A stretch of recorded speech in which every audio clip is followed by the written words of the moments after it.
তোমার আমার ঠিকানা, পদ্মা মেঘনা যমুনা, রক্তের বন্যায় ভেসে যাবে অন্যায়, তাই না?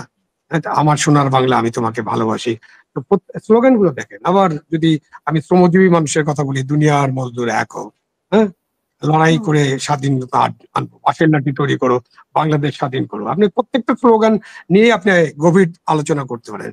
এক একটা স্লোগান এক এক রকম ছিল, এক একভাবে মানুষকে অনুপ্রাণিত করেছে। আর সেখানে আমরা এখন যখন স্লোগান গুলো দেখি, আপনি যেটা বললেন, ফজলুর রহমান সাহেবের বাসার সামনে যারা বসেছিল, কয়েকজন ছিল মাত্র, তাদের মধ্যে একজন নারীও ছিলেন, একজন আমাদের মেয়ের বয়সী হতে পারে। তিনি স্লোগান দিচ্ছিলেন এবং তার সামনে যে পোস্টারটা লেখা ছিল খুবই অশ্লীল, অশ্রাব্য, এবং এটা উচ্চারণ এরকম একটা দেশ চাই না। আমরা চাই যে বাংলাদেশ একটা উদার, গণতান্ত্রিক, মানবিক বাংলাদেশ হোক, এবং সেটার জন্যই কিন্তু মানুষ রক্ত দিয়েছে। সেটা ৭১-এ রক্ত দিয়েছে, ৯০-তে দিয়েছে, ২৪-এও দিয়েছে, এবং রক্ত দিয়েই যাচ্ছে মানুষ। কিন্তু এই মানুষের রক্তর সাথে আমরা তো ন্যায় আচরণ করতে পারছি না। আমরা যে আচরণ করছি সেটা তাদের সাথে বিশ্বাসঘাতকতার পর্যায়ে পড়ে। এবারে যে টার্গেট করে করা হচ্ছে না এরকমটা বলার সুযোগ কম, কারণ ধরেন যে যাদের কথা আপনি বললেন, নবীন ফারহান, লতিফ সিদ্দিকী অথবা ফজলুর রহমান সাহেব, এরা কিন্তু একটা নির্বাচনী এলাকার মানুষ এবং তারা খুব পপুলার, জানা যায় তারা পপুলার এবং তারা নির্বাচনে ভালো ফলাফল করবেন। তো তার নির্বাচনী এলাকায় তাদের যারা প্রতিদ্বন্দ্বী আছেন তাদের একটা টার্গেট থাকতে পারে। বাট ইন জেনারেল ৫ই আগস্টের পরে ইন জেনারেল যেটা হয়েছে যে আপনি যদি মুক্তিযুদ্ধের কথা বলেন, আপনি যদি স্বাধীনতা যুদ্ধের কথা বলেন, আপনি যদি সংবিধান সংরক্ষণের কথা বলেন, আপনি যদি জাতীয় সঙ্গীতের কথা বলেন, আপনি যদি জাতীয় পতাকার কথা বলেন, আপনি যদি জাতির পিতার কথা বলেন, তখনই তাদেরকে দোষারোপ করা হচ্ছে এবং তাদেরকে ট্যাগিং করা হচ্ছে। যেটা আগে ট্যাগিং ছিল যে আপনি তাকে জামাত শিবির অথবা জঙ্গি, এরকম ট্যাগিং করার একটা প্রবণতা আমরা আগে দেখেছি। আর এখন দেখছি যে তাদেরকে আওয়ামী লীগের দোসর ট্যাগিং করার, আওয়ামী লীগের কার্যক্রম নিষিদ্ধ করা হচ্ছে। তো আওয়ামী লীগের কর্মীরা বা আওয়ামী লীগের সমর্থকরা, আওয়ামী লীগের নেতারা প্রকাশ্যভাবে কোনো কার্যক্রম করবেন না, করলে তাদের বিরুদ্ধে হয়তো আইনগত ব্যবস্থা নেওয়ার সুযোগ আছে এবং সেটা তারা নেবেন। কিন্তু এই যে আমরা যখন আলোচনা করছি, যদি আওয়ামী লীগ শব্দটা আসে, তাহলে সেজন্য কি আমার বিরুদ্ধে ব্যবস্থা নেওয়া হবে কিনা? এটা নেওয়া তো সম্ভব না, কারণ আপনি তো আলোচনা করবেন। তাহলে তো আপনি যখন আওয়ামী লীগ শব্দ বলেই তো আপনাকে বলতে হবে ফ্যাসিস্ট। আপনি যদি বলেন মাফিয়া, বলবেন যে মাফিয়া আওয়ামী লীগ। হ্যাঁ, তারপরে আপনি অন্য ক্রন্দন লীগ বা এই আফসোস লীগ, তো এইসব বলে তো আপনি মূলত আওয়ামী লীগের কথাই বলছেন। সুতরাং কথা বলতে তো আপনি কাউকে বিরত রাখতে পারবেন না, পক্ষে অথবা বিপক্ষে, নেতিবাচক অথবা ইতিবাচক। আর আপনি যেগুলো বললেন যে যেসব স্লোগান আমরা এখন শুনি, যেসব অশ্রাব্য, অশ্লীল এবং মানে ভাষায় প্রকাশ করা যায় না বা আমরা মুখে উচ্চারণ করতে পারি না, এসব স্লোগান দেওয়া হচ্ছে এবং কেন দেওয়া হচ্ছে, কিভাবে একটা জেনারেশনকে আমরা অশ্লীল স্লোগানের দিকে নিয়ে যাচ্ছি, সেটা একটা গবেষণার বিষয়। আমার মনে হয় আমাদের যারা শিক্ষক আছেন, যারা গবেষণা করবেন, তারা ভবিষ্যতে এটা গবেষণা করে দেখবেন যে কিভাবে একটা জেনারেশনকে নিয়ে যাওয়া হলো যে অশ্লীলতার দিকে। আপনি দেখেন যে আমাদের তো অনেক আন্দোলন হয়েছে, আমাদের স্বাধীনতা যুদ্ধ হয়েছে, তখন আমাদের স্লোগান গুলো কি ছিল? তোমার আমার ঠিকানা, পদ্মা মেঘনা যমুনা, রক্তের বন্যায় ভেসে যাবে অন্যায়, তাই না? আমার সোনার বাংলা, আমি তোমাকে ভালোবাসি।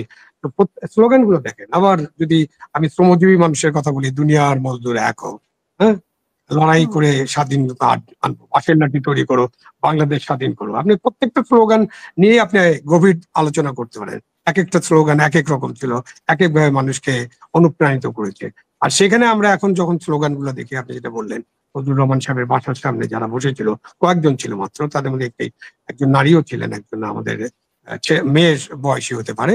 তিনি স্লোগান দিচ্ছিলেন এবং তার সামনে যে পোস্টারটা লেখা ছিল খুবই অশ্লীল, অশ্রাব্য, এবং এটা উচ্চারণও করা যায় না। আমরা এই শোতে নিশ্চয়ই এটা উচ্চারণও করতে পারবো না, আপনিও পারবেন না, কিন্তু তারা অবলীলা এটা উচ্চারণ করছে। এখন এটা দেখতে হবে যে কেন। জি, সেই মেয়েটাকে আমরা দেখলাম যে অবলীলা উচ্চারণ জি, করছে। কি বলছিলেন? সেই মেয়েটাকে আমরা দেখলাম যে হ্যাঁ, অবলীলা উচ্চারণ করছে, তার মানেটা কি? আমরা আমরা আমরা কি কোথায় চলে যাচ্ছি? আমরা এত বিলোতে চলে যাচ্ছি কেন, এবং চলে যাওয়ার কারণ কি? বা তাদেরকে এত বিলোতে কারা নিয়ে যাচ্ছে? কারা তাদের শিক্ষক বা গুরু? কারা তাদের মধ্যে এইসব আজগুবি চিন্তা ভাবনা ঢুকিয়ে দিচ্ছে? এটা নিশ্চয়ই আলাপ আলোচনা করতে হবে। শুধু আলাপ আলোচনা করেই তো শেষ হবে না, এটা একটা গবেষণার বিষয় হতে পারে। বাট সরকারের দায়িত্ব হলো যে এই ধরনের অশ্লীল রাজনৈতিক কর্মসূচি বা এই রাজনৈতিক স্লোগান থেকে এদেরকে বের করে আনা। এবং সরকার নিশ্চয়ই বলতে পারবে, সরকার এবং রাজনৈতিক দলগুলো, তারা যেসব রাজনৈতিক দলের কর্মী হিসাবে দাবি করেন, এরা জুলাই যোদ্ধা নাম দেয় আর যে নাম দেয়, তারা কোনো না কোনো রাজনৈতিক দলের সাথে যুক্ত আছেন, কর্মী তারা। সুতরাং ওইসব দলের দায়িত্ব হচ্ছে যে তাদের কর্মীদেরকে শালীনতার মধ্যে আনা। সেটা তারা নিশ্চয়ই তাদের ব্যাপারে তো আমরা কোনো এই যে ফজলুর রহমানের ব্যাপারে মানে ফজলুর রহমানের বাসার সামনে যারা ইয়ে করেছেন বা আজকেও যারা হেনস্থা করেছেন, তো তাদের ব্যাপারে কিন্তু আমরা কোনো ব্যবস্থা নিতে দেখি না বা তাদের ব্যাপারে কোনো মাথা ঘামানি আমরা দেখি না। কিন্তু রুমিন ফারহানা কি বললো, ফজলুর রহমান কি বললেন, সেটা নিয়ে কিন্তু আমরা দেখি তোড়জোড় শুরু হয়ে যায়। কিন্তু এই যে অসভ্য ব্যবহার, এগুলো নিয়ে কিন্তু আমরা তোড়জোড় হতে দেখছি না। সরকারের পক্ষ থেকেও কোনো বক্তব্য আসে না বা এদের ব্যাপারে আইনগত কোনো ব্যবস্থা নেওয়া হয় না। না, এটা তো অবশ্যই অন্তর্বর্তীকালীন সরকারের দায়িত্ব এবং দায়, এবং তাদেরকে ব্যবস্থা নিতে হবে, এবং তারা মাঝে মাঝে ব্যবস্থা নেওয়ার কথা বলেন, কিন্তু তা আমরা দেখছি না। আমরা মানে কথা শুনি কিন্তু কাজে কিছু দেখি না। এবং যে রাজনৈতিক দলের যারা সদস্য, তার সেই সব রাজনৈতিক দলকে অবশ্যই এইসব ব্যাপারে তাদের সাথে কথা বলতে হবে এবং তাদেরকে ফিরিয়ে আনতে হবে। তো এই জায়গাটায় যদি তারা কাজ না করেন, এই দায় দায়িত্ব তাদের।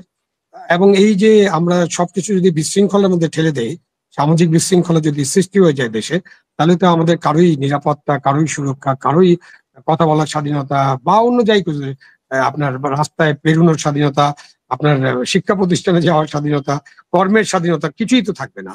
আমরা তো সেরকম একটা দেশ চাই না। আমরা চাই যে বাংলাদেশ একটা উদার গণতান্ত্রিক মানবিক বাংলাদেশ হোক, এবং সেটার জন্যই কিন্তু মানুষ রক্ত দিয়েছে। সেটা ৭১-এ রক্ত দিয়েছে, ৯০-তে দিয়েছে, ২৪-এও দিয়েছে, এবং রক্ত দিয়েই যাচ্ছে মানুষ।